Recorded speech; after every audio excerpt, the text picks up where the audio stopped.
네, 시선 집중의 대미를 장식하는 비컨 뉴스 시간입니다. 이종훈 작가 모셨습니다. 어서 오세요. 안녕하십니까? 네, 네. 역시 날이 추워지니까 패션이 좀 바뀌었습니다. 네. 좀 어두워지죠? 그렇죠. 저도 좀 어두워졌고. 자, 첫 소식 가볼까요? 네, 첫 번째 소식은 어제 중국 베이징에서 흑사병이 발발했다는 뉴스입니다. 저 이거 보고 약간 또악했던 게 네. 이거 역사책에서 배웠던 건데. 그렇죠. 그죠? 중세 유럽. 정말 많은 누리꾼들이 그 이야기를 하고 있습니다. 예. 21세기의 흑사병? 헐. 그러니까요. 도대체 중국은 뭘 어떻게 하고 사는 거야? 저는 이거 다 그 저기 흑사병이 이제 없어진 줄 알고 있었어요. 네, 근데 흑사병 없어진 병은 아니에요. 아 그래요? 그 WHO 보고를 봐도 네. 매년 발생하고 있어요. 아 그랬어요? 네. 사실 중국에서도 흑사병에 걸려서 사망하는 경우가 매년 거의 발생하고 있는 경우가 있고요. 아 매년 그냥 나오는 일이었어요. 근데 주로 몽골 같은 산악지대에서 발생했기 주로 때문에 이제 내몽골 자치고 이쪽에서 네. 나오는 거죠. 대부분의 중국 사람들은 별로 관심을 가지지도 않았고 중국에서도 뉴스가 안 나올 정도였어요. 예. 그런데 이번엔 경우가 다릅니다. 왜냐하면 예. 이번에 확진 판정을 받은 환자 2명이 내몽 자치구에서 왔습니다만 수도 베이징에서 확진 판정을 받고 치료를 했단 말이에요. 그럼 전염 가능성이 있다? 그렇죠. 베이징시가 불안에 떨고 있는 거예요. 예. 준비한 오디오 컷 한번 들어보세요. 흑사병은 약 6일간의 잠복 기간이 있음에도 불구하고 중국 보건당국은 차오양 병원 응급실에 소독을 한 차례 실시했을 뿐 벌써 일반인 출입을 허용하고 있습니다. 중국 보건당국은 안심하라고만 할 뿐 감염 경로나 환자들이 접촉한 사람들에 대해서는 구체적으로 밝히지 않고 있습니다. 이 때문에 중국 인터넷 등에서는 환자 수가 더 많고 일부는 이미 사망했다는 확인되지 않은 소문들이 퍼지고 있습니다. 아니 잠깐만 이 네. 뉴스 내용도 좀 황당한데 그냥 소독 한 번 하고 끝나고 네. 일반인들 다 받고 있다고요? 네. 어떡하라고? 이게 문제예요. 우리가 예전에 메르스 사태 때 경험했잖아요. 네. 전염병은 초기 대응이 가장 중요하다. 그럼요. 그러니까 전염병이기 때문에 환자가 나온 병원을 격리하는 게 중요한데 중국 보건당국이 지금 소독 한번 하고 일반인 지금 출입을 허용하고 있단 말이에요. 참 이해가 안 그래서 되네. 지금 중국의 인터넷과 웨이보, 중국판 그 트위터라고 하시는 예. 웨이보가 난리가 났어요. 예. 그러니까 어제 트위터 보니까 심지어 베이징에 살고 있는 우리나라 분 한 분이 이런 글을 올렸더라고요. 흑사병 환자가 나온 병원이 내가 사는 아파트 단지 근처다. 나 좀 무섭다. 아니 근데 이게 좀 그 심각한 게 이게 중국만의 문제가 아니라 우리 네. 그 대한민국 국민들도 중국 많이 오가잖아요. 그렇죠. 그래서 어제 오늘 SNS 보면 중국 여행 취소했다. 피라트 내 돈. 취소 수수료 만만치 않다. 그리고 나 다음 주 베이징 출장 가야 되는데 흑사병 어떻게 이런 글들이 계속 올라오고 있고요. 네. 지금 베이징 시민들 마스크 차고 다닌다 그러거든요. 마스크 그래요? 착용하고 다닌다 그러니까 마스크 가져가실 필요가 있을 것 같고요. 예. 정말 예방 잘 하셔야 될 것 같습니다. 근데 물론 뭐 이게 좀 너무 호들갑 떨면 안 되지 않느냐라는 어떤 또 그 반대쪽의 이야기도 나올 수 있긴 한데 이게 조심해서 나쁠 건 없고. 전염병이잖아요. 네, 그럼 전염병이고 조심해서 나쁠 거 없고요. 제가 네. 어제 본 댓글 중에 가장 인상적인 것 하나 소개해드리면요. 예.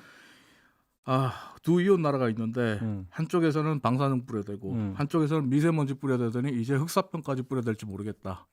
알겠습니다. 그래서 저도 이제 우리 보건당국이 어떻게 나올지가 궁금했는데 일단 국내 유입 가능성은 낮다. 이게 네. 지금 우리 질병관리본부의 판단인 것 같아요. 그렇죠. 그래서 이제 감염병 위기 경보를 그냥 관심 단계로 계속 유지하기로 했다고 하고 현지 보건당국 그러니까 중국이겠죠. 네. 여기서 방역 조치를 취하고 있고 현재까지 추가 환자 발생 보고가 없는 상황. 요걸 좀 주목을 하는 것 같아요. 우리는 참고로 흑사병이 최근에 없습니다. 네. 아무튼 질병관리본부의 판단이 맞으면 정말 다행이고 좋은 네. 것이죠. 그래도 만사부려튼튼이라고 좀 그러니까 조심을 좀 해야 될 것 같습니다. 자, 다음 소식으로 넘어가죠. 네, 오늘 수능 날이잖아요. 네. 그래서 요 일주일 동안 인터넷과 SNS에 수능 관련 이야기가 굉장히 많이 올라왔는데 그랬겠죠. 가장 눈에 띈 걸 하나 같이 들어보시죠. 엄마가 수능날 아침에 미역국을 해주셨다. 순간 엄마에게 화가 났다. 그때 엄마가 말씀하셨다. 수능 못 쳐도 네가 못해서 그런 게 아니라 엄마가 미역국을 해주어서 망친 거라고 생각해. 아침밥을 먹는 내내 눈물이 그치질 않았다. 이야, 잠깐만. 네. 이 어머님의 그 마음 씀씀을 도대체 우리가 어떻게 받아들여야 되는 거예요? 절절함이 느껴지지 않습니까? 대단하시네요. 자식에 대한 사랑. 예, 예, 예. 예. 근데 참고로 그런데 이 솔직히요. 학생이 근데 솔직히 좀 미역국 그럼에도 불구하고 좀 찝찝하지 않을까? 아니 근데 오히려 의사들이나 입시 전문가들은 예. 수능 당일날 혹은 시험 보는 날 미역국 먹으라 그래요.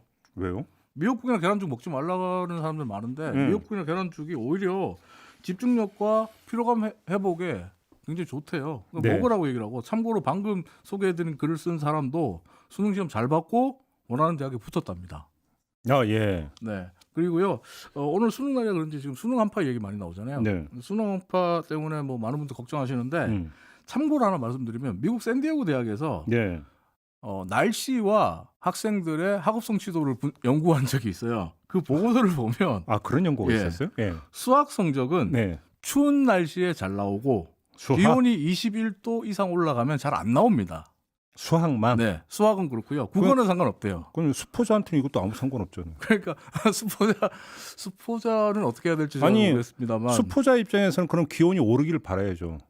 나만 못 볼 게 아니라 다 같이 못 보는 게 나은 거 아닌가요? 네.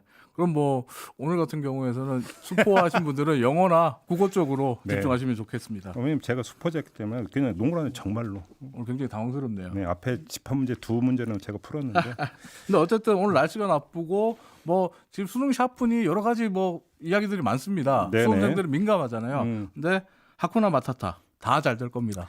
뭐 이제 그 지금 수험생은 지금 아마 이 방송을 못 듣고 계시겠죠. 네. 하지만 아직도 교문 앞을 서성이는 학부모들은 참 많으실 거라고 생각하는데 지금 문자 많이 주시네요. 미역국 먹겠다고 한 학생들 많다고. 그러니까요. 네, 4473님도 저희 아이도 미역국 먹었어요. 이렇게 그 문자를 보내주셨는데요. 아무튼 마지막입니다. 네. 힘내시기 바라고. 마침표 잘 찍으십시오. 그러게요. 이정훈 작가와 함께했습니다. 고맙습니다. 감사합니다.